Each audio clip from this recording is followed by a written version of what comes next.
சிரேஷ்ட பிரதி போலீஸ் மா அதிபர் பூஜித் ஜெயசுந்தர புதிய போலீஸ் மா அதிபராக தமது நியமன கடிதத்தை இன்று பகல் ஜனாதிபதியிடம் பெற்றுக் கொண்டார்.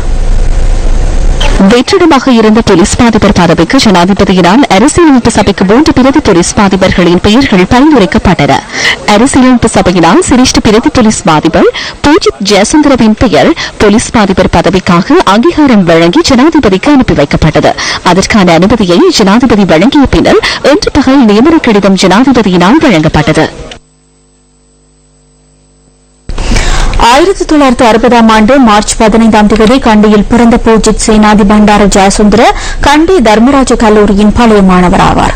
ஸ்ரீ ஜெயவர்தனபுர பல்கலைக்கழகத்தில் வர்த்தக முகாமைத்துவம் தொடர்பான பட்டப்படிப்பை நிறைவு செய்த பூஜித் ஜெயசுந்தர 1985ஆம் ஆண்டு மே மாதம் 2ஆம் தேதி போலீஸ் சேவையில் இணைத்தார். உதவி போலீஸ் அத்தியட்சகராக அவர் கடமையை ஆரம்பித்தார். 1991ஆம் ஆண்டு போலீஸ் அத்தியட்சகராகவும் 1996ஆம் ஆண்டு சிரேஷ்ட போலீஸ் அத்தியட்சகராகவும் பதவி உயர்த்தப்பட்ட பூஜித் ஜெயசுந்தர 2005ஆம் ஆண்டு மே மாதம் 11ஆம் தேதி பிரதி போலீஸ் மா அதிபராக நியமிக்கப்பட்டார். 2010ஆம் ஆண்டு ஜூன் மாதம் 2ஆம் தேதி சிரேஷ்ட பிரதி போலீஸ் மா அதிபராக நியமிக்கப்பட்டதை அடுத்து ஊவா, கிழக்கு, வடக்கு, வடமேல், மேல் மாகாணங்களுக்கு பொறுப்பாக செயற்பட்டார். பயங்கரவாதம் தடுப்பு, போதைப்பொருள் ஒழிப்பு உள்ளிட்ட பல துறைகளில் திறமையை வெளிப்படுத்திய பூஜித் ஜெயசுந்தர இலங்கையின் 34வது போலீஸ் மா அதிபர் ஆவார்.